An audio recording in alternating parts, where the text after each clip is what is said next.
Hey everyone, welcome back to our channel. As I've said before, it's been a while since we've shared news. This is our old trip we took in 2017, and now today we've moved to the East Coast. So I wanted to just get into a little bit of what we've been up to the last couple of years in more detail. So this is the route that we took on the St. Lawrence, and that's what this video is going to be about today. Basically taking our boat from Lake Ontario all the way to the ocean, to the Atlantic Ocean and Halifax. So from Kingston to Halifax. So this is the first part of the trip. Basically, it was Mike and his sister Liz in the Thousand Islands, and they were starting the journey.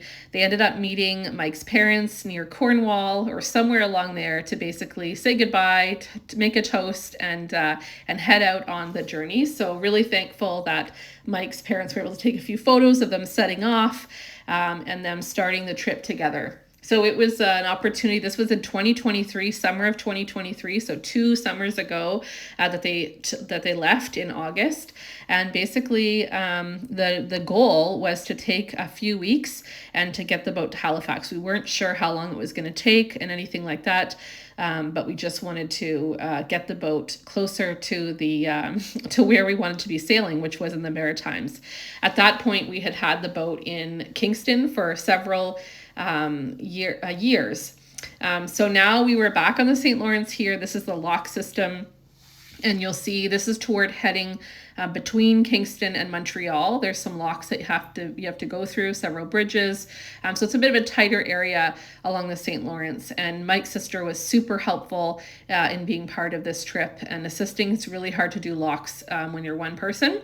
So I was home with all the kids, and they were on this incredible adventure together. But that's okay because they managed to get the boat out east, which was really the goal.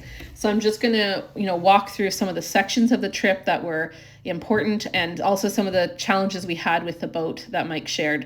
Some of this stuff was documented on our Facebook page as well during the time, but I hadn't made a video in a long time. And so I wanted to just pull together some of the photos that Mike and Liz took and to share a little bit about the route and where they went.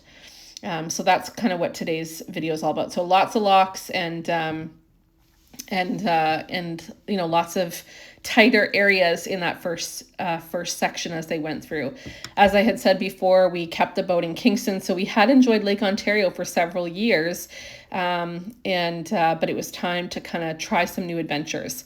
So finally they made it past Montreal and arrived in Quebec City. They had an actual proper evening off the boat because most of the time it had been just going really strong every day. So they did a bunch of walking. They said they had an excellent meal, and the fireworks to celebrate when they got back on the boat was a bonus. So they were pretty excited about that, and they were right downtown in terms of where they were able to keep the boat. So that was pretty good. But that was their sort of first quiet, calmer time, and then they continued on.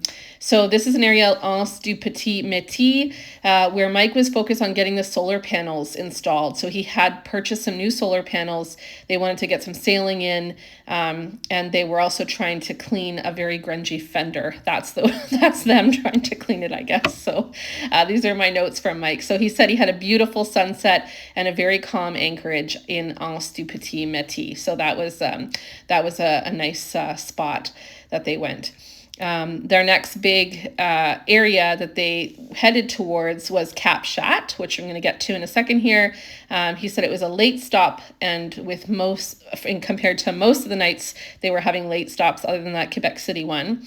He said, "It seems that I'm always ending the day of travel well after dark due to the tide and current timing, which makes early departure somewhat impractical. It's not as bad now that we're downriver some, since the current on the flood runs generally less than a knot." He said he came into Cape Chat fishing harbor in the dark, which had a great brand new floating docks and epic weather protection from all sides. And it was at no price. Apparently Liz made the most amazing, delicious lasagna, and that was a pretty memorable night. So on to Mont Louis, which was also a memorable section. Mike said he was finally, he was getting a new cable made to get the Ray Marine Talk NG to communicate with the NMEA 2000 standard network for the AIS and chart plotter. So he said that cable, the pink, self-made thing, was a success. And of course, the other huge highlight for them was to see whales. So they were able to see North Atlantic right whales as they continued down the St. Lawrence, approaching Mont Louis. So that was huge. Now here is our motor problems. This sort of started here in the Gaspé region. They were just near Percy Rock, which, by the way, I was super jealous of, and I will talk more about how jealous I was and how I made him go back the next year, but I'll do a separate video on that. But they basically went to this area, and unfortunately, Mike's been having some motor problems since then. So PEI was the next section. Liz said it was pretty dark and foggy, and they dropped anchor last night, but this morning they were able to confirm that they were indeed in PEI. So that's Prince Edward Island, for those of you. They also picked up an extra helper in Prince Edward Island who was going to be sailing with them towards Halifax, and then made it to the Nova Scotia area. Mike said that some of these foggy spots where they dropped anchor in Nova Scotia, basically from the Northumberland Strait all the way to Halifax, some of those places along the coast were some of the most amazing sailing places he'd ever been to, and some amazing sunsets as well. So I know for sure that we're going to be going back as a family because he spoke so highly. So it took them 25 days after leaving Kingston, but finally they arrived in Halifax and celebrated. And that's the end of this video. Thanks for watching.